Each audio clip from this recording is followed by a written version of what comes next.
Dan selama podcast ini kita akan membahas 2024 Food Safety Recap di Indonesia. Jadi tugas kami sehari-hari adalah untuk melakukan pengawasan produk itu beredar di masyarakat seperti apa. Okay. Jadi kita melakukan pengawalan, keamanan, mutu, dan gizi untuk produk pangan yang beredar. Kenapa kok ada roti yang bisa tahan berbulan-bulan nih gitu. Bahkan sebenarnya ada beberapa roti yang bahkan perintahnya adalah harus dipanaskan kembali. Ketika kita mulai menerima pengaduan dari masyarakat terkait dengan roti yang bertahan lama dalam jangka waktu panjang, kemudian ada pemberitaan ini dan disinyalir memang kita perlu melakukan verifikasi. Maka Badan POM melakukan beberapa langkah. Yang pertama adalah kita lakukan listing. Sebenarnya hitungannya ini menjadi kasus massal, kasus besarkah atau gimana? Iya, jadi kalau namanya keracunan luar biasa, kejadian luar biasa karena keracunan pangan itu sebetulnya definisinya lebih dari 2 orang. Jadi lebih dari 2 orang yang menderita gejala sama ketika dia mengkonsumsi pangan di lokasi yang sama gitu ya, itu masuk sebagai KLB.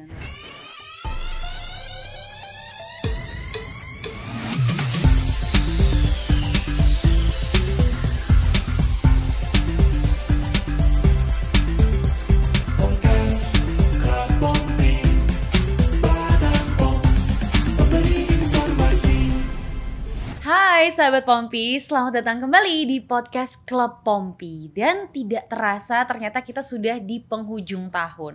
Sudah akhir tahun 2024.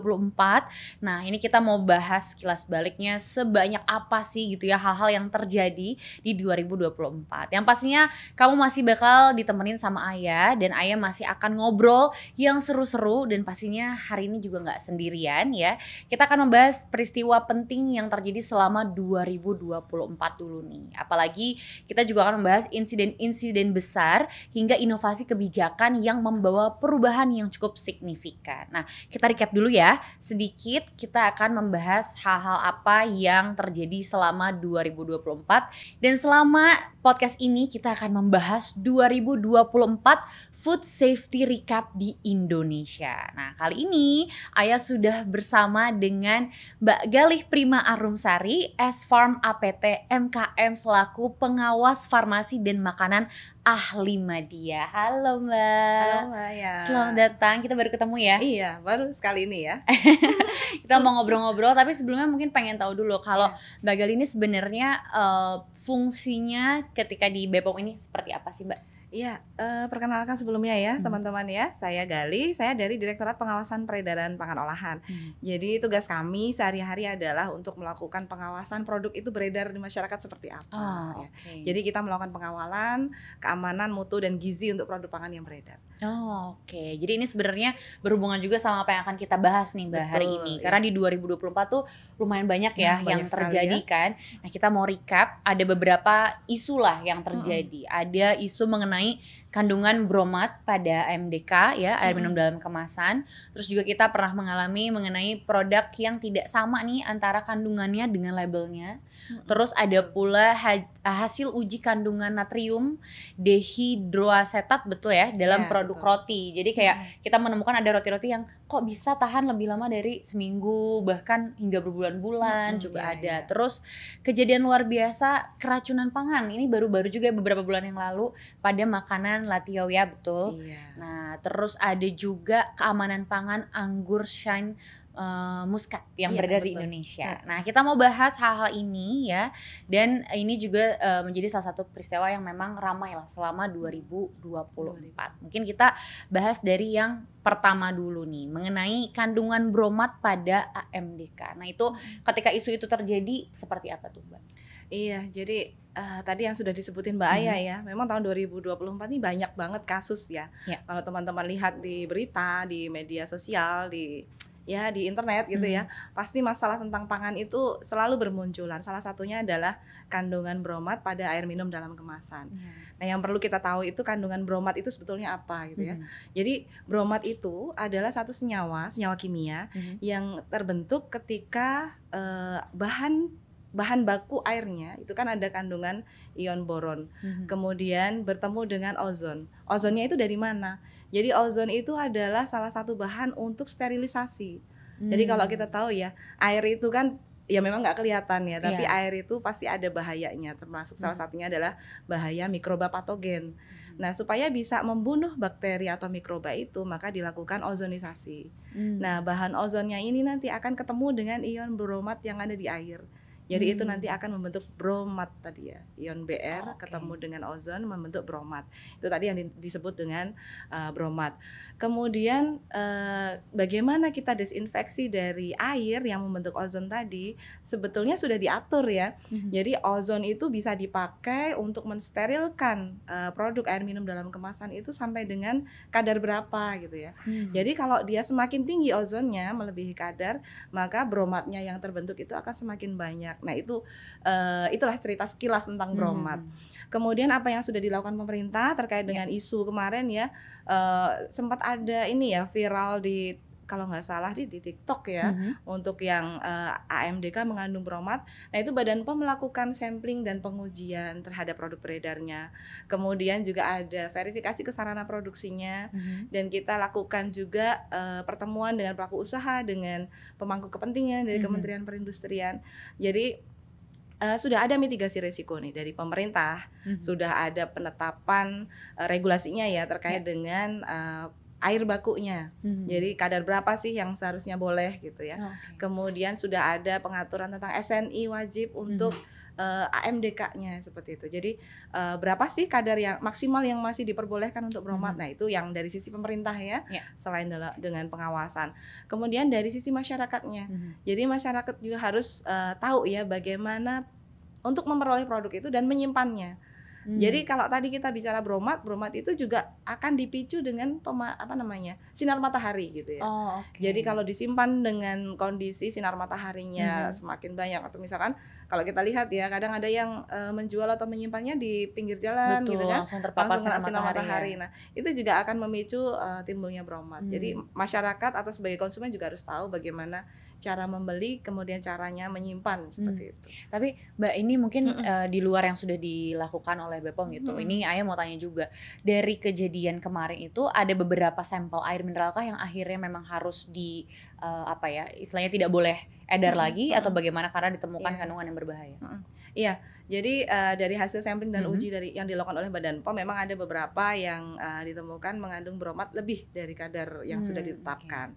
Nah ini kita juga sudah melakukan pembinaan ke pelaku usaha ya, untuk memperbaiki dari sisi bagaimana cara produksi yang baik sehingga dia bisa mengendalikan kadar bromat dalam air. Itu sudah dilakukan. Kemudian terhadap produk yang beredarnya itu dilakukan penarikan dan juga pemusnahan seperti itu. Jadi sampai dengan saat ini pelaku usaha untuk AMDK sudah diberikan pembinaan bagaimana cara pengendalian atau meminimalisir terjadinya atau terbentuknya bromat pada produk AMDK yang beredar. Oke, baik. Jadi memang sudah banyak juga yang dilakukan pemerintah ya, tentunya juga dengan BPOM bagaimana untuk menanggulangi kejadian ini ya, betul, tentunya. Dan mungkin ini berhubungan juga, kalau tadi ada air minum kemasan, ini juga mungkin makanan-makanan atau bahan pangan yang memang label dengan kemasannya, label yang ada di kemasan dengan isi produknya berbeda. Nah, itu bagaimana tuh Mbak? Jadi kembali ya, kalau sebelumnya kita pernah ulas juga ya tentang label ya. Betul. Jadi kalau kita pahami ya, label itu sebenarnya adalah informasi yang lengkap ya. Jadi dalam satu produk itu ada label, itu sudah memberikan informasi yang lengkap untuk konsumen. Mulai dari komposisinya, kemudian cara penggunaannya, bahan tambahan pangan apa saja yang ditambahkan di dalam produk itu. Kemudian mungkin ada peringatan alergen misalnya, alergen atau penggunaan pemanis. Siapa anak yang di bawah usia tertentu atau ibu hamil dan menyusui tidak boleh mengkonsumsi makanan dengan pemanis tertentu. Nah, itu sebetulnya sudah ada informasi yang lengkap sehingga konsumen itu bisa memilih produk mana sih yang boleh saya konsumsi, mana yang tidak gitu ya. Kemudian atau misalkan alergen tadi ya, oh berarti saya nggak bisa konsumsi produk ini karena mengandung telur atau mengandung susu seperti itu. Nah, ketika label itu tidak sesuai dengan kandungannya, maka sudah bisa kita tebak ya, istilahnya seperti ini. Misalkan yang sering ditemukan itu komposisinya tidak sesuai. Jadi barangkali ada bahan tambahan pangan yang belum diatur di dalam produk tersebut, tapi sudah ditambahkan. Jadi tidak sama seperti yang diregistrasi, seperti janji pada saat sebelum produk itu beredar gitu ya. Jadi janjinya nggak sesuai nih gitu kan. Nah kemudian bahan tambahan pangan gitu ya, harusnya menggunakan bahan tambahan pemanis A gitu ya. Misalkan katakanlah siklamat gitu ya, yang sudah didaftarkan siklamat. Tapi pada saat proses produksi, kemudian ternyata saya mau menggantikan pemanisnya yang lebih enak itu adalah sakarin misalnya gitu. Nah itu harus ada proses evaluasi lagi. Ini salah satu contoh ketidaksesuaian. Nah ini tentu saja sangat merugikan konsumen ya, di mana konsumen itu harusnya mendapatkan informasi yang jelas terkait dengan produk tersebut, terutama yang misalkan yang berdampak fatal adalah alergen tadi ya. Betul. Barangkali kalau misalkan ada sensitivitas tertentu dari konsumen ya, kemudian alergennya tidak disampaikan, tidak dituliskan dengan jelas di label, maka berdampak pada kesehatan dari konsumen tersebut.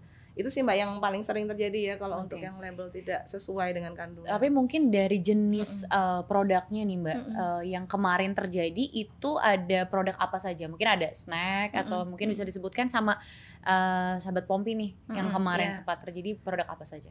Jadi kalau terkait dengan label sebetulnya ada beberapa hal ya, ada beberapa jenis gitu ya yang sering ditemukan. Mungkin yang terakhir ini kalau kita pernah bahas juga adalah roti ya. Roti yang mengandung bahan tambahan pengawet yang disinyalir sih berbahaya ya, padahal itu sebenarnya karena belum diatur seperti itu. Jadi karena ada perubahan bahan tambahan pangan tapi tidak dilakukan verifikasi atau evaluasi lagi di registrasi, tidak dicantumkan di label, maka dia terjadi ketidaksesuaian dengan labelnya. Itu yang pertama. Kemudian ada lagi kasus lain adalah misalkan makanan ringan, makanan ringan ya, biasa yang paling sering itu adalah penambahan BTP misalkan pemanisnya. Jadi kadang-kadang tes manis antara satu bahan pemanis dengan bahan pemanis lainnya itu berbeda. Jadi yang paling sering ditemukan itu BTP pada makanan ringan, kemudian tadi ya roti tadi ya yang sering ketemu, kemudian ada juga misalkan kecap, saus seperti itu. Jadi ada bahan tambahan pengawet yang tadinya pakainya benzoat misalnya ya, kemudian diganti pada saat proses produksi. Ternyata marketingnya butuh keawetannya kayaknya ini ada tes rasa seperti ini nih gitu kan. Jadi diganti pengawetnya. Nah, itu yang harusnya ada evaluasi lagi di registrasi atau di pre-marketnya. Jadi sebenarnya mungkin tidak semuanya selalu efeknya berbahaya mungkin ya, tapi ini untuk menghindari dari alergen tadi ya, atau mungkin kerugian-kerugian yang akhirnya nanti dirasakan oleh konsumen sebenarnya ya. Jadi kalau mungkin buat pelaku-pelaku usaha nih jangan males ya Mbak ya untuk mengganti, untuk registrasi ulang mungkin ya kalau ada penggantian bahan-bahan yang terdapat pada produk-produknya. Nah, kalau tadi kita kan sempat bahas juga roti. Tadi Mbak kan bilang ada roti juga yang ternyata kandungan pengawetnya berbeda nih dengan apa yang ditaruh di labelnya. Nah itu juga sempat kita alami, bagaimana kita mungkin lumayan bingung atau apa ya, tidak tahu gitu kenapa kok ada roti yang bisa tahan berbulan-bulan nih gitu. Bahkan sebenarnya ada beberapa roti yang bahkan perintahnya adalah harus dipanaskan kembali karena menggunakan bahan pengawet yang mungkin tidak bisa langsung dikonsumsi gitu. Nah itu gimana tuh Mbak soal kejadian roti ini? Iya, kejadian roti kemarin ini juga sempat ini ya viral dan agak panjang ya ini ya di berita. Jadi mulai dari awal tahun 2024 sebetulnya pemberitaan terkait dengan roti. Kok di beritanya sih disebutkannya adalah roti yang mengandung bahan tambahan pengawet yang berbahaya seperti itu. Jadi ketika kita mulai menerima pengaduan dari masyarakat terkait dengan roti yang bertahan lama dalam jangka waktu panjang, kemudian ada pemberitaan ini dan disinyalir memang kita perlu melakukan verifikasi. Maka Badan POM melakukan beberapa langkah. Yang pertama adalah kita lakukan listing terhadap produk bakery. Jadi kita coba list bakery mana yang memiliki masa simpannya panjang. Jadi kalau bakery itu kan sebetulnya produk yang di bawah 7 hari seharusnya sudah sudah tidak bagus kualitasnya. Tapi kalau dengan masa simpan panjang artinya kita perlu ada kecurigaan seperti itu. Kemudian setelah kita listing, kita lakukan sampling dan uji. Nah kemudian kita lakukan sampling dan pengujian, terutama untuk bakery yang tadi masa simpannya panjang ya, diklaim panjang, itu yang kita fokuskan atau kita utamakan. Kemudian setelah kita sampling dan uji, itu ada verifikasi ke sarana produksinya. Ya, jadi kita benar-benar melakukan investigasi secara mendalam ya di sarana produksinya itu sebenarnya menggunakan bahan tambahan apa saja. Kemudian kita cek keseluruhannya sampai kita bisa lakukan kesimpulan bahwa sarana produksi A, B, C itu menggunakan bahan tambahan pangan yang memang belum diizinkan untuk produk bakery. Nah, kemudian terkait dengan produk yang tadi ya, yang sudah kita sampling uji, keluar hasil ujinya, misalkan hasil ujinya memang mengandung natrium dihidroasetat yang tadi ya, BTP yang belum diizinkan digunakan untuk produk bakery, maka produknya itu dilakukan penarikan dari peredaran, kemudian dilakukan pemusnahan. Kemudian kita juga Badan POM itu juga melakukan pencabutan izin edar sebagai salah satu sanksi untuk pelaku usaha yang memang melakukan pelanggaran terkait dengan keamanan pangan seperti itu, Mbak. Itu sih, Mbak. Kalau berarti memang zat ini belum dan tidak boleh digunakan pada roti atau atau zatnya yang berlebihan. Atau jadi ada regulasi yang mengatur terkait dengan jenis pangan tertentu yang boleh dipergunakan sebagai bahan tambahan pangan pengawet itu apa saja. Nah, natrium dehidroasetat itu belum ada pengaturannya untuk digunakan di produk bakery seperti itu. Jadi kalau belum diatur artinya dia tidak boleh digunakan gitu ya. Tapi bukan berarti dia berbahaya seperti itu ya. Tapi mungkin nanti setelah ada kajian lebih lanjut ada kebijakan atau regulasi yang mengatur terkait dengan penggunaan BTP yang belum diizinkan kemudian menjadi boleh diizinkan, tapi itu nanti ada proses pengkajian terlebih dahulu. Jadi memang akhirnya yang sudah beredar ditarik dan mungkin memang harus direvisi ya menggunakan jenis pengawet yang lain gitu. Betul. Jadi mungkin kalau sahabat Pompi melihat masih ada roti yang menggunakan jenis zat pengawet ini juga bisa dilaporkan ya, Mbak.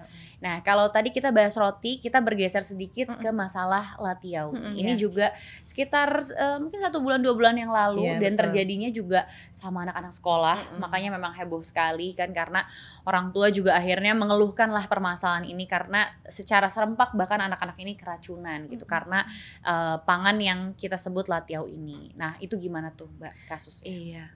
Ini sekitar bulan November ya, Mbak ya, saya nggak salah. Ya, jadi di bulan November itu juga Badan POM, waktu itu Kepala Badan itu melakukan press conference untuk menarik semua produk latiau yang berasal dari Tiongkok karena ada laporan dari 7 wilayah di mana latiau ini diduga menjadi penyebab dari keracunan pangan atau kejadian luar biasa karena keracunan pangan. Dari 7 wilayah itu ada Lampung, kemudian dilaporkan dari Sukabumi, Wonosobo, Tangerang Selatan, Bandung Selatan, Bandung Barat ya. Kemudian ada Pamekasan dan Riau. Jadi cukup banyak ya wilayah yang melaporkan adanya kejadian luar biasa karena keracunan pangan. Nah, kemudian dari hasil pengujian sementara terkait dengan produk yang diduga tadi ditemukan bakteri Bacillus cereus. Ya. Kemudian setelah itu seluruh UPT Badan POM di wilayah Indonesia itu melakukan pemeriksaan ke sarana distribusi karena ini kebetulan produknya adalah produk impor. Ya.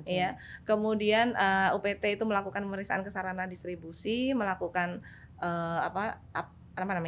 mendorong pelaku usaha ya untuk menghold produk, menurunkan produk dari pajangan, kemudian tidak untuk didistribusikan terlebih dahulu sampai dengan investigasi atau penyelidikan terkait dengan kasus kejadian luar biasa keracunan pangan ini selesai dilakukan oleh Badan POM.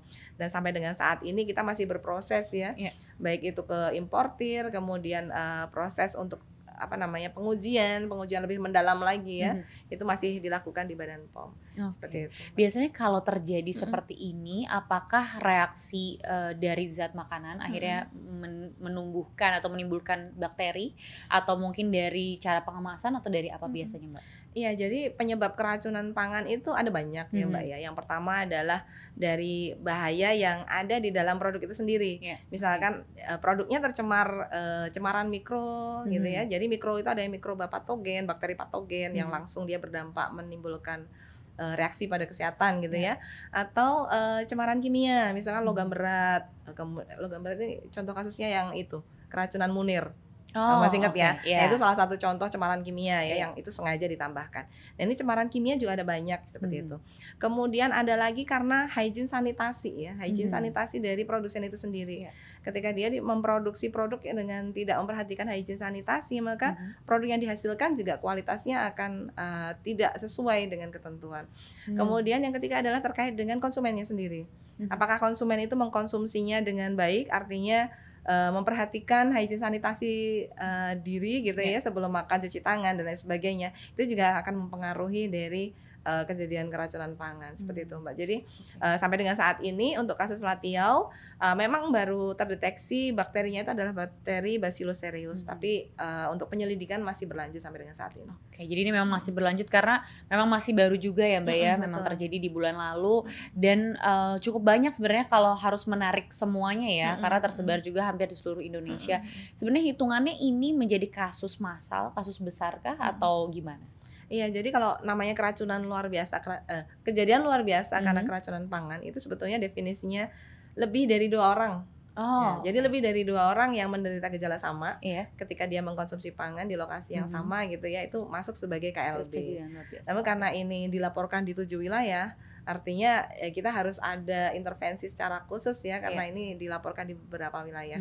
Dan saat ini semua produk Latio itu ditarik dan di hold di distribusi, jadi tidak boleh ada yang mendistribusikan terlebih dahulu sampai dengan kasus ini clear seperti itu. Oke, berarti ini semua jenis merek yang menjual Latiau sudah tidak boleh ya. Oke, berarti memang kasus ini harus sampai benar-benar beres. Baru mungkin sampai nanti BPOM mengumumkan sebagaimana amannya namanya produk ini baru bisa dikonsumsi. Jadi sahabat Pompi tahan dulu ya pengen beli Latiaunya, karena kan mungkin selama ini sampai just tip ya kan Mbak, sampai nitip teman-teman yang mungkin jalan ke luar negeri dan lain-lain. Tapi karena ini memang kemarin ada kasus yang memang cukup luar biasa ya, jadi harus ditahan dulu. Nanti kita makan yang lain dulu aja ya. Kalau mau cari pedas banyak ya soalnya kalau makanan Indonesia, tenang aja. Nah ini mungkin jadi salah satu kasus yang baru-baru juga terjadi. Ini adalah keamanan pangan anggur Shine Muscat yang beredar di Indonesia. Itu jadi salah satu produk buah yang kayaknya viral di mana-mana. Karena mungkin bentuknya, rasanya, dan bahkan harganya tuh mahal, Mbak. Nah, ini gimana untuk kasus ini? Iya, ini juga sama ya di akhir tahun ini. Ada berita, sebetulnya berita di media sosial, kemudian ada notifikasi juga dari beberapa negara ya yang memberitakan adanya anggur Shine Muscat dari Cina juga waktu itu ya, yang dilaporkan diindikasikan anggur tersebut mengandung residu pestisida. Ini pertama kali ditemukan di Thailand. Jadi Thailand melakukan sampling uji, kemudian disimpulkan bahwa anggur Shine Muscat dari Cina itu mengandung residu pestisida. Nah kemudian Badan POM juga melakukan tindakan cepat gitu ya. Kita merespon dengan sangat cepat. Kita langsung, meskipun ini produk pangan segar ya, tapi kita juga langsung berkoordinasi dengan Badan Pangan Nasional atau Bappenas. Kemudian kita koordinasi juga dengan Badan Karantina Indonesia atau Barantin. Kemudian kita juga lakukan serangkaian tindak lanjut ya. Yang pertama adalah verifikasi pemberitaan. Jadi apakah beritanya ini benar atau hanya sekedar hoax. Kemudian kita sudah mendapatkan informasi bahwa ternyata benar di Thailand dan juga Malaysia itu sudah melakukan sampling dan pengujian, maka kita juga lakukan hal yang sama karena ini pemberitaannya artinya sudah valid seperti itu. Kemudian kita sampling dan uji produk itu di peredaran. Jadi kita ambil dari beberapa wilayah, tidak hanya di Jabodetabek, tapi juga ke beberapa UPT yang menjadi entry point atau titik masuknya anggur Shine Muscat itu tadi ya. Jadi ada di Jabodetabek, Bandung, kemudian Bandar Lampung, di wilayah Kalimantan itu Pontianak, kemudian ada Makassar, Medan, dan juga satu lagi Surabaya ya. Surabaya itu untuk wilayah timur. Jadi beberapa titik tadi kita ambil sampel dan kita ujikan. Kemudian P3MN sebagai laboratorium terpadu nasional di Badan POM sudah melakukan uji dengan menggunakan alat GCM-SMS. Jadi dari hasil uji tersebut bisa disimpulkan bahwa anggur Shine Muscat yang sudah kita ambil sampel di peredaran itu tidak terdeteksi adanya residu pestisida klorpyrifos. Jadi yang beredar di kita tidak. Tidak mengandung klorpyrifos. Dan ini juga telah dilakukan koordinasi dengan Bappenas dan Barantin, sehingga Badan POM bersama Bappenas dan Barantin waktu November juga kita lakukan konferensi pers juga untuk memberikan ketenangan pada masyarakat ya, bahwa anggur Shine Muscat di Indonesia sejauh ini aman, tidak mengandung atau tidak terdeteksi adanya klorpyrifos. Nah kalau tadi bahas sedikit mungkin mengenai residu pestisida. Nah sebenarnya untuk pestisida ini seperti apa sih penggunaannya? Apakah memang dalam sayuran, buah-buahan itu sudah tidak boleh lagi menggunakan pestisida, atau pestisida apa saja yang masih dalam kadar aman untuk dikonsumsi? Lalu perbedaannya dengan residu pestisida yang tadi Mbak Gali bilang itu apa? Iya, Jadi sebenarnya ini pertanyaan di kewenangan Kementan ya, tapi kita sampaikan aja ya, sejauh ini memang sudah ada pengaturan di Kementan, Kementerian Pertanian, pestisida apa yang boleh digunakan seperti itu. Kemudian ambang residu pestisida, artinya berapa sih yang boleh tersisa di dalam produk itu juga sudah ditetapkan standarnya seperti itu sih Mbak. Jadi artinya pestisida itu masih boleh digunakan atau sudah ada pengaturannya di dalam peraturan Menteri Pertanian. Jadi jenis pestisida apa saja yang boleh digunakan untuk jenis-jenis pangan segar yang sudah masuk dalam list tersebut. Kemudian kadar residunya juga sudah diatur seperti itu. Jadi memang kalau yang kasus kemarin itu kadar residunya berlebih ya, tidak sesuai sama apa yang mungkin diizinkan dalam negara tersebut gitu. Apalagi waktu itu terjadinya di Thailand ya. Tapi tenang aja ya sahabat Pompi, jadi kalau yang beredar di Indonesia itu masih aman ya. Masih aman. Nah, kalau kita ngomongin aman nih, mungkin ada produk-produk juga yang memang tidak memenuhi syarat sehingga dianggap tidak aman gitu. Ini mungkin sering kita temukan lah, atau bahkan mungkin kita nggak sadar ini adalah produk-produk yang sebenarnya selama ini kita gunakan sehari-hari. Nah, itu bagaimana Mbak? Kalau peran dari BPOM ataupun peran dari pemerintah ketika ada kejadian seperti ini? Iya.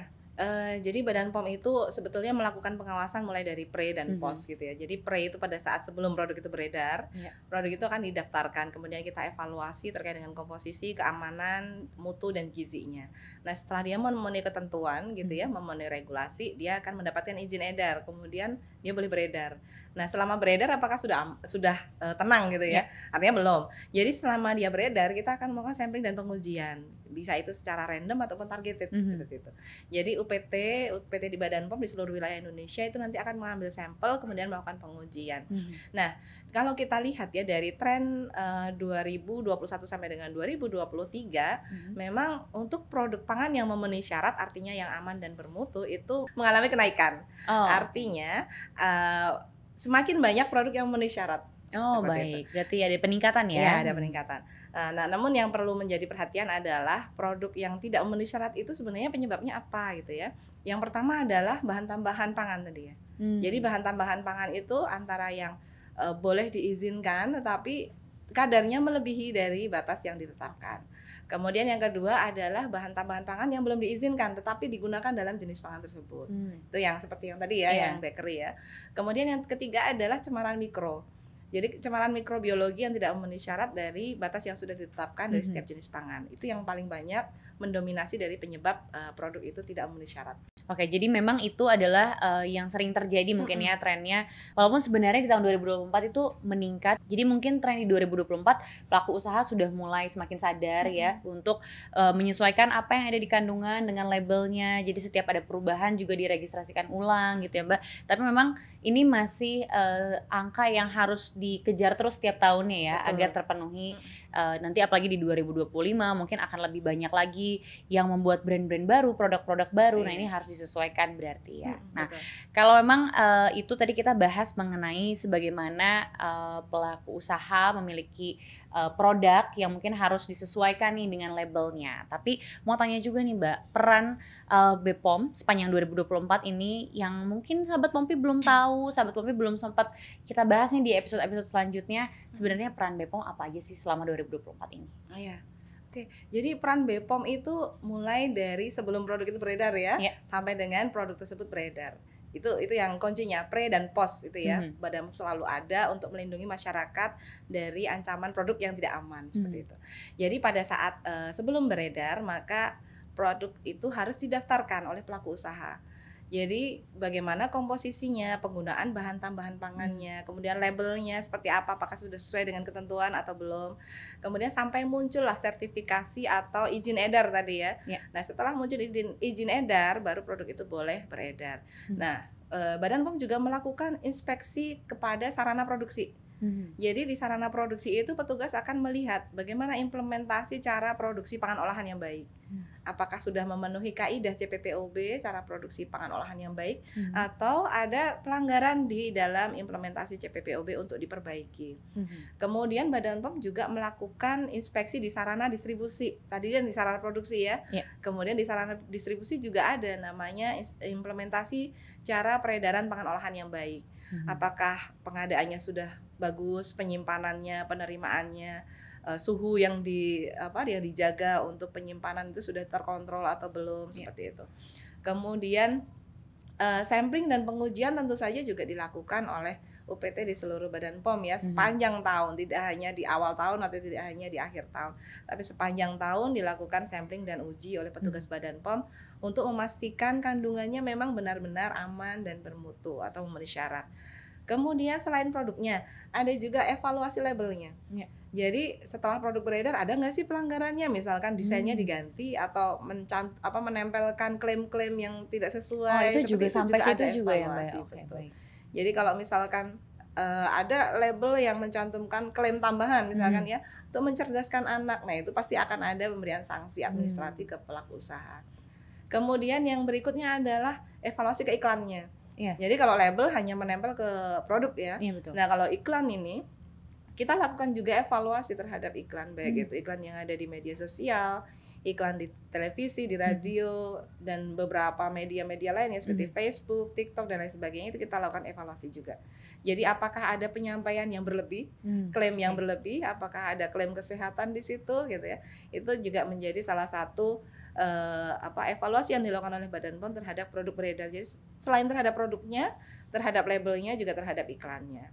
Oke. Nah, kalau ngomongin tadi soal apa saja yang sudah dilakukan ya oleh BPOM, pasti kan di tengah-tengah semua hal yang sudah dilakukan oleh BPOM ini pasti ada tantangan, pasti ada hal-hal yang sulit ya, ada hal-hal yang masih saja belum sesuai nih sama apa yang diharapkan oleh BPOM. Nah, biasanya tantangan apa aja sih Mbak yang terjadi sepanjang tahun 2024? Iya. Tantangannya yang utama adalah wilayah Indonesia ini sangat luas gitu. Jadi di mana wilayah Indonesia ini sangat luas, kemudian produk pangan itu sangat beragam. Jadi di wilayah timur, wilayah tengah, dan wilayah barat itu tren makanannya akan sangat berbeda. Pola makanannya juga berbeda. Kemudian SDM di Badan POM sendiri itu juga sangat terbatas kalau dibandingkan dengan jumlah penduduk, dibandingkan dengan jumlah produk beredar, itu sangat terbatas. Dan kita juga tidak memungkiri ya bahwa perkembangan makanan atau tren produk pangan itu berkembang mulai dari bentuknya, jenisnya, rasanya gitu ya, penampilannya itu sangat pesat ya, apalagi anak-anak muda. Kemudian tadi ditambah misalkan Latiau gitu ya, itu iklan di TikTok atau viral dari food blogger gitu ya. Nah mungkin itu sangat berpengaruh terhadap tren perkembangan itu tadi. Jadi semakin banyak produknya, semakin luas juga tantangan kita. Kemudian yang berikutnya adalah perkembangan teknologi. Sebagai contoh adalah susu ya, susu misalkan susu yang tadinya kita hanya tahu susu itu cukup dengan pasteurisasi. Kemudian ada susu UHT gitu ya. Nanti ada lagi perkembangan teknologi lain yang semakin kompleks ya untuk meningkatkan kualitas produk pangan tersebut. Jadi perkembangan teknologi juga sangat berpengaruh pada tantangan kita. Kemudian adalah perkembangan pangan online ya tadi ya. Kalau kita lihat data BPS, pangan online ini berkembang sangat pesat setelah pandemi ya, kejadian pandemi. Ya, jadi sampai dengan saat ini pangan online ini sangat besar ya pangsa pasarnya, dan juga ini menjadi tantangan juga bagi kami di pengawasan secara online. Kemudian literasi konsumen nih kalau kita bicara ya. Jadi literasi konsumen ini masih perlu ditingkatkan. Artinya untuk membaca label atau membaca keterangan yang ada di dalam produk itu masih sangat kurang. Jadi apa yang harus saya perhatikan dari komposisi ini? Apakah ada alergen? Itu mungkin kalau di Indonesia belum banyak ya yang peduli dengan alergen gitu ya. Apakah ada alergi khusus di dalam tubuh saya, kemudian saya kaitkan dengan komposisinya. Apakah ada perhatian khusus untuk misalkan anak ya, anak saya baru umur 1 tahun, tapi saya kasih makanan yang ternyata ada pemanis yang belum boleh dikonsumsi oleh anak usia 1 tahun, seperti itu. Nah ini yang seharusnya menjadi perhatian juga untuk konsumen kita ya. Dan ini menjadi tantangan-tantangan juga bagi kita di pengawas. Dan yang terakhir adalah terkait dengan iklan. Jadi iklan itu nggak bisa kita bendung ya. Kreativitas untuk masyarakat atau pelaku usaha membuat iklan gitu ya dalam berbagai bentuk. Kemudian kalimat-kalimat yang menarik untuk produk itu sangat cepat berkembangnya dan sangat luas ya perkembangan iklan. Nah itu juga menjadi tantangan buat kita dalam melakukan pengawasan iklan produk pangan. Ada 2 hal menarik nih Mbak, tadi dari tantangan-tantangan yang terjadi selama 2024. Yang pertama adalah mengenai pangan online yang memang dijual belikan di online, itu berarti jadi salah satu tantangan yang memang masih sulit kali ya sampai hari ini, karena dikontrolnya lebih susah juga mungkin kan. Apalagi biasanya pembuatannya ini juga dalam skala rumah tangga gitu ya, dapur rumah tangga. Jadi memang dapur rumahan ini agak cukup sulit juga ya untuk dikontrol gitu kan. Dan mungkin yang kedua adalah mengenai iklan. Mungkin ada batasan-batasan tertentu kah dari BPOM seperti iklan seperti apa sih yang tidak boleh tayang untuk mempromosikan sebuah produk? Apakah kayak tidak boleh menggunakan kalimat paling mungkin atau menggunakan kayak aman untuk bayi umur sekian atau bagaimana biasanya Mbak? Iya, jadi kalau bicara pangan online gitu ya, itu memang menjadi tantangan besar lah ya, untuk semua pengawas, tidak hanya di Badan POM. Kemarin saya juga diskusi dengan Bea Cukai juga sama gitu ya, peredaran pangan online, pemasukan pangan online dari luar negeri ke Indonesia itu juga masih menjadi tantangan untuk kami di pengawas. Kemudian kalau bicara terkait dengan iklan, jadi terkait dengan iklan itu sebenarnya juga sudah ada peraturannya.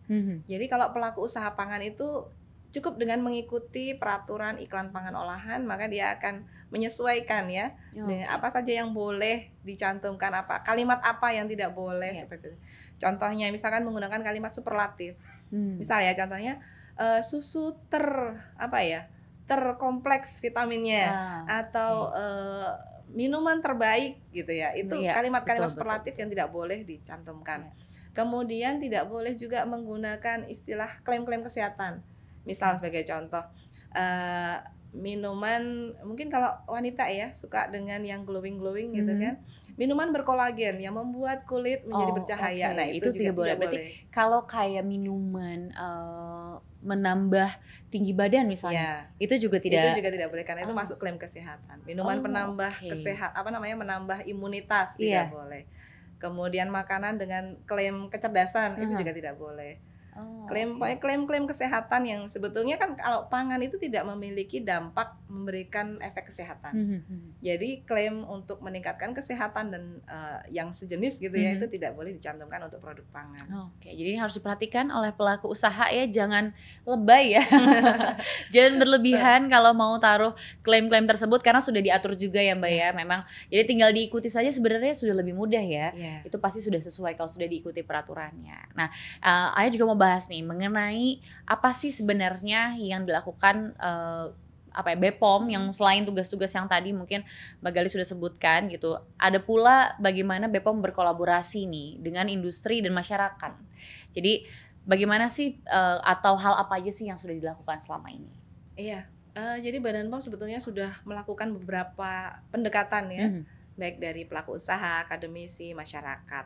Kalau misalkan pelaku usaha sudah ada semacam BIMTEK ya. BIMTEK itu banyak sekali macamnya ya.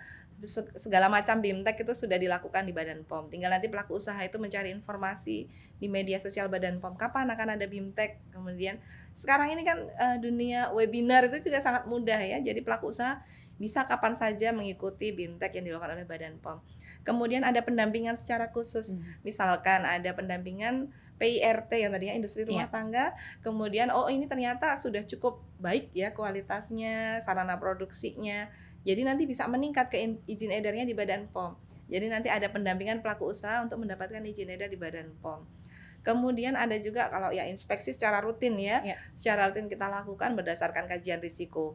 Pelaku usaha mana yang akan kita lakukan inspeksi di tahun ini berdasarkan dengan hasil pengawasan dan juga pertimbangan risiko di setiap wilayah. Kemudian pembinaan. Jadi pelaku usaha setelah dapat izin edar, setelah dapat sertifikat CPPOB, tidak lantas selesai, tapi selalu ada pembinaan secara berkala. Ini untuk memperbaiki yang perlu adanya perbaikan dari pelanggaran-pelanggaran atau untuk meningkatkan kualitas dari apa yang sudah dicapai oleh pelaku usaha tersebut. Kemudian selain pelaku usaha MD tadi PIRT ya, kita ada juga melibatkan Pemda. Ya, jadi dari Pemda itu akan menerbitkan PIRT di setiap wilayahnya. Nah, namun kita akan meningkatkan kemampuan dari Pemda itu melalui sosialisasi BIMTEK, kemudian pelatihan untuk petugas pengawas dalam rangka meningkatkan kualitas PIRT di setiap daerah. itu juga dilakukan di Badan POM. Kemudian dengan masyarakat, misalkan contohnya KIE ya, ini mungkin teman-teman dari Direktorat PMPU ini sering sekali KIE, komunikasi, informasi, dan edukasi ke masyarakat. Kita libatkan pelajar dari mulai SD, SMP, SMA, sampai kuliah ya. Ada kegiatan Goes to Campus. Kemudian kita libatkan juga kader-kader PKK. Kemudian ada asosiasi masyarakat, baik asosiasi keagamaan gitu ya. Kemudian ada asosiasi kewanitaan. Dan juga kita libatkan pramuka. Oh ya. Gitu. Seluruh pramuka Indonesia ini pasti ada pramuka. Betul, ya, pasti pramuka. Punya Kuarcap gitu ya, Kuarnas, Kuarcap. Fungsinya sebagai apa berarti? Fungsinya ini untuk membantu Badan POM dalam rangka pengawasan secara mandiri oleh masyarakat. Oh, oke. Ya, jadi melakukan pengawasan mandiri melalui pengawasan label, pengawasan iklan yang nanti bisa dilaporkan melalui sistem di dalam pelaporan di Badan POM. Oh oke, karena dianggap hubungannya paling erat lah ya dengan masyarakat. Oh begitu, jadi informasi baru tuh buat sahabat Pompi ya. Kalau misalnya kamu adalah orang-orang yang tergabung di Pramuka seluruh Indonesia, ini juga salah satu bentuk kolaborasi berarti ya. Oke, nah kalau misalnya tadi kita ngomongin itu adalah hal-hal yang mungkin terjadi dan sudah dilakukan oleh BPOM selama 2024. Nah, karena sekarang sudah di penghujung tahun nih Mbak, 2024 akhir tahun itu berarti identik dengan Natal dan juga tahun baru nih. Biasanya ada pengawasan intensif karena acaranya besar, terjadi di seluruh Indonesia bahkan di seluruh dunia bahkan kan. Nah, ini biasanya hal apa saja sih yang ditemukan atau mungkin pengawasan intensifnya bentuknya biasanya seperti apa saja ketika mendekati Natal dan tahun baru? Oke, iya Mbak ya. Jadi dalam rangka Natal tahun baru ya. Natal tahun baru itu pastinya semua orang akan melihat ya, kalau kita main lah ini ke supermarket deh. Pasti situ banyak parcel, makanan-makanan diskon gitu ya. Buah juga banyak. Iya, buah juga banyak. Jadi komoditi yang cukup atau paling banyak lah bisa dikatakan paling banyak beredar di peredaran di pasar, di supermarket, hipermarket itu adalah di masa-masa Natal tahun baru selain Idul Fitri ya. Idul Fitri hari raya Ramadan itu juga cukup banyak ya untuk produk yang beredar. Nah, jadi karena produk yang beredar di peredaran itu meningkat, istilahnya bisa dikatakan berapa kali lipat ya kalau di peredaran ini, maka Badan POM melakukan intensifikasi pengawasan. Nah, ini dilakukan pada saat kapan? Jadi sebelum mulai Desember nih ya. Sebelum mulai Desember itu sudah kita lakukan intensifikasi. UPT itu petugasnya akan turun ke lapangan, turun ke importir, turun ke distributor, ke retail tadi ya. Retail itu bisa supermarket, hypermart, kemudian bisa ke pasar tradisional atau ke minimarket gitu ya. Kemudian melakukan pengawasannya dari produknya apa saja. Jadi produk yang dijual di pasar, produk yang dijual di retail modern tadi ya, termasuk parcel yang tadi saya sebutin ya. Jadi parcel itu nanti akan dilakukan juga pengawasan. Nah, apa saja yang dilakukan pengawasan? Yang pertama adalah dari aspek kedaluarsanya. Jadi, apakah produk ini mendekati masa kedaluarsa atau memang sudah kedaluarsa? Biasanya ada ya pojok-pojok supermarket ya diskon. Ternyata kedaluarsanya tinggal 1-2 hari. Kemudian yang kedua adalah dari sisi legalitas. Produk ini sudah memiliki izin edar atau belum? Atau produk impor yang belum terdaftar gitu ya. Jadi dia tetap saja disebut dia adalah produk yang tanpa izin edar. Dan ini banyak ya di pusat-pusat misalkan di Jakarta ya, di pusat-pusat produk India misalnya ya. Itu biasanya sering kita temukan produk-produk tanpa izin edar. Kemudian produk itu rusak atau enggak. Jadi kita lihat apakah kemasannya penyok atau kalengnya berkarat. Atau misalkan ada dia sudah menggembung gitu ya. Ya itu ada, artinya itu ada kerusakan di dalam produk di dalam yang sudah dikemas itu. Nah, dari produk yang sudah dilakukan pengawasan di sarana tersebut, nanti akan dilakukan pengamanan atau dilakukan tindak lanjut terhadap produknya. Nah, sampai dengan sekarang ini kalau kita lihat sampai dengan 13 Desember itu sekitar 25% dari sarana yang diperiksa. Sarananya itu ada 2029 yang sudah diperiksa. Nah, itu 25%-nya tidak memenuhi ketentuan. Ini angkanya lumayan banyak atau ya? Ini artinya cukup lumayan lah harus kita perhatikan. Jadi kenapa dia tidak memenuhi ketentuan? Yang paling banyak ditemukan adalah 60%-nya kedaluarsa. Jadi 60% itu penyebabnya adalah pangan kedaluarsa. Dan mungkin perlu dicermati sebenarnya di mana sih yang paling banyak ditemukan pangan kedaluarsa. Ini mayoritas di wilayah timur. wilayah Indonesia Timur. Artinya karena panjangnya rantai distribusi ya dari Jakarta mungkin ya, dari Jakarta, dari Surabaya itu dikirimkan ke wilayah timur, ternyata rantai distribusinya waktunya itu cukup panjang sehingga sampai di wilayah timur itu mungkin masa kadaluarsanya masih tapi sudah mendekati expired. Atau mungkin juga konsumsi di wilayah timur itu tidak sebanyak konsumsi di Jawa dan juga Sumatera. Betul. Akhirnya kadaluarsa ya. Oke. Berarti memang sebenarnya secara angka ini masih tinggi ya Mbak ya? Betul. Masih tinggi. Jadi memang harus selalu dilakukan pengawasan intensif selama akhir tahun. Berarti ini sebenarnya memang kegiatan yang pasti dilakukan ya setiap tahun. Tapi kalau secara angka tahun ini dengan tahun sebelumnya itu bagaimana Mbak? Iya, sampai dengan saat ini kita masih terus berjalan gitu ya. Sebenarnya dari tahun ke tahun itu selalu ada penurunan ya. Artinya memang upaya kita untuk melakukan pembinaan ke sarana retail, sarana distribusi itu berjalan perbaikannya. Namun kita masih terus melakukan intensifikasi. Jadi mungkin sedikit diralat ya Mbak ya. Sebenarnya pengawasan kadaluarsa, produk rusak, kemudian ilegal atau tidak ilegal gitu ya, atau yang sudah memiliki izin edar, itu kita lakukan sepanjang tahun. Tetapi ini dilakukan secara intens di bulan Ramadan dan Nataru. Itu dilakukan secara intens karena produk yang beredar itu pasti lebih dia diproduksi dengan jauh lebih banyak sehingga kita lakukan intensifikasi.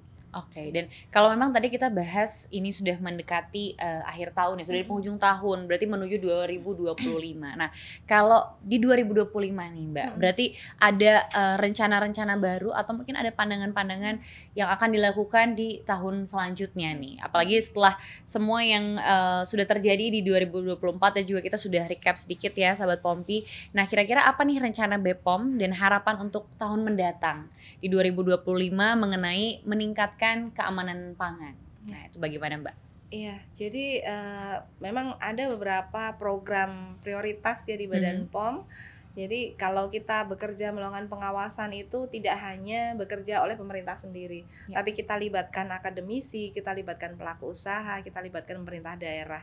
Nah, jadi program-program untuk melibatkan semua aspek atau semua lintas sektor ini masih menjadi prioritas kita untuk melakukan pengawasan supaya memperkuat fungsi pengawasannya. Dan selain itu kita juga lakukan inovasi mulai dari bagaimana kita mengajak masyarakat dari berbagai berbagai lapisan ya. Apakah itu pelajar, apakah itu mahasiswa, ibu rumah tangga, atau memang asosiasi, dan kita lakukan pemberdayaan secara berkelanjutan. Itu mungkin program-program yang nantinya akan terus ditingkatkan dan mudah-mudahan dengan peningkatan peran dari semua pihak, semua lintas sektor itu bisa memaksimalkan ya upaya Badan POM untuk bisa menjamin keamanan pangan yang beredar. Dan ini adalah pertanyaan terakhir nih Mbak. Kalau tadi sudah nih kita harapan-harapannya untuk 2025 kita sudah bahas. Nah, tapi ini mungkin tips pesan dari Mbak Gali langsung deh gitu ya. Gimana sih caranya untuk kita memastikan makanan kita, pangan yang kita konsumsi, apalagi di akhir tahun ini gitu kan. Akhir tahun berarti produknya juga meningkat. Banyak mungkin produk-produk yang sebelumnya kita nggak pernah beli, tapi karena ini spesial nih keluar di akhir tahun, akhirnya pengen dibeli deh. Nah, ini tipsnya gimana nih Mbak untuk menjaga keamanan pangan yang kita konsumsi di akhir tahun ini? Ya, ini tips penting ya, ini terutama untuk ibu-ibu. Nah, jangan cuma melihat diskon. Karena kalau kita belanja kita lihat label yang warnanya kuning gitu ya, warnanya merah, oh ini artinya ada diskon. Itu yang kita perhatikan pertama, tapi itu salah. Jadi yang harus kita ingat adalah cek kemasannya. Jadi kita lihat apakah kemasannya itu masih utuh. Kalau misalkan memilih produk dengan kemasan kaleng, ternyata kalengnya penyok atau kalengnya berkarat, sebaiknya kita singkirkan, kita pilih yang kemasannya memang masih benar-benar baik, dalam kondisi baik. Kemudian kita cek labelnya, apakah labelnya lengkap atau tidak. Kemudian di dalam label itu ada izin edar ya, ada izin edar, itu I-nya, klik tadi ya, cek kemasan, label I-nya adalah izin edar. Kita lihat apakah ada nomor izin edar MD atau nomor izin edar ML atau nomor izin edar PIRT. Dan sekarang ini ada nomor izin edar juga yang diterbitkan oleh Kementan ya. Jadi itu nggak masalah apakah itu MD, ML, PIRT atau Kementan. Tapi yang pasti selalu dipastikan izin edar atau legalitas dari produk tersebut. Kemudian yang terakhir adalah kadaluarsa. Jangan sampai hanya melihat diskon, tetapi ternyata kadaluarsanya tinggal 1 hari, tinggal 2 hari gitu ya. Nah ini kita cek kadaluarsanya, apakah produk pangan itu masih layak untuk kita konsumsi atau tidak. Karena kalau yang namanya kadaluarsa pasti kualitas produknya itu sudah menurun. Betul. Jadi jangan sampai kita membeli makanan yang kadaluarsa. Itu yang pertama ya. Kemudian yang kedua, masyarakat atau teman-teman di Pompi ini juga harus selalu aktif apabila ada misalnya label yang tidak memenuhi ketentuan atau ada klaim kesehatan gitu ya, atau iklan yang berlebihan, laporkan ke Badan POM. Atau misalkan ada makanan yang dicurigai mengandung bahan berbahaya, laporkan ke Badan POM. Ini juga menjadi salah satu aspek atau salah satu unsur yang menjadi perkuatan Badan POM dalam mengawal keamanan pangan di tengah masyarakat. Oke, berarti itu semua tips langsung dari orang dalam ya, dari Ordal Bepom. Harus diperhatikan. Jadi kalau udah kayak gitu udah harus nurut ya sahabat Pompi. Gak bisa lagi nih, aduh gara-gara diskon jadi kayak ya udah deh beli aja gitu ya. Sayang juga kan ya Mbak kalau misalnya ternyata nanti akhirnya tidak dikonsumsi sampai habis atau akhirnya kedaluarsa dan malah membahayakan tubuh kita. Kalau gitu aku minta kalimat pamungkas nih dari Mbak Gali mengenai pesan mungkin ya buat sahabat Pompi yang lagi nonton kita nih, yang mungkin sekarang nonton juga sambil bentar lagi mau pergi belanja nih kan, persiapan Nataru. Ada pesan apa nih Mbak? Pesannya apa ya? Jaga keamanan pangan dengan cek klik. Oke, dengan cek klik ya itu wajib ya hukumnya. Terima kasih banyak Mbak Gali ya sudah ngobrol sama aku, seru banget. Ini kita udah dapat informasi banyak banget dari Ordal ya, dari orang dalam mengenai segala macam hal yang harus kamu patuhi ya, harus kamu perhatikan juga mungkin ketika di akhir tahun, di penghujung tahun banyak produk-produk yang mungkin kamu baru temui dan akhirnya mulai kayak aduh pengen beli nih karena lagi diskon, terus juga nggak tahu kapan lagi ada produk-produk ini di akhir tahun. Nah tapi tetap harus diperhatikan dan yang pasti itu harus cek klik ya, jadi semuanya sudah dicek baru bisa dibeli. Dan kalau kamu mau tahu lebih lanjut lagi nih mengenai Food Safety Recap 2024, pastikan kamu juga follow Instagramnya di @clubpompi.bepom atau kamu juga bisa download aplikasinya di Bepom Mobile. Jadi semua di situ sudah lengkap ya Mbak ya. Kalau mau tahu atau mau tahu informasinya juga untuk pelaku-pelaku usaha mungkin ya, mau mendaftarkan usahanya itu juga bisa. Dan yang pasti semuanya harus diikuti aturannya agar terbebas dari hal-hal yang tidak diinginkan. Sekali lagi terima kasih banyak ya Mbak sudah menemani aku ngobrol-ngobrol. Dan terima kasih juga sahabat Pompi sudah menyaksikan episode ini khusus ya 2024, kita recap semuanya hal-hal yang seru yang terjadi di 2024 yang pastinya bersama Klub Pompi. Dan semoga Mbak Gali sehat selalu ya. Amin. Sukses semoga juga di tahun 2025 semakin cemerlang. Amin. Terima kasih Mbak Aya. Terima kasih, keren sekali. Dan sahabat Pompi terima kasih banyak juga. Saksikan pastinya episode selanjutnya dan nanti kita akan ketemu lagi di 2025 dengan hal-hal yang seru lainnya. Jadi pastikan kamu subscribe ya. Jangan kemana-mana, tetap saksikan semua episodenya. Atau mau recap lagi menonton episode-episode di 2024 di bulan-bulan sebelumnya juga boleh dong. Sekarang Ayahnya pamit, sampai jumpa. Dah, selamat Natal dan Tahun Baru.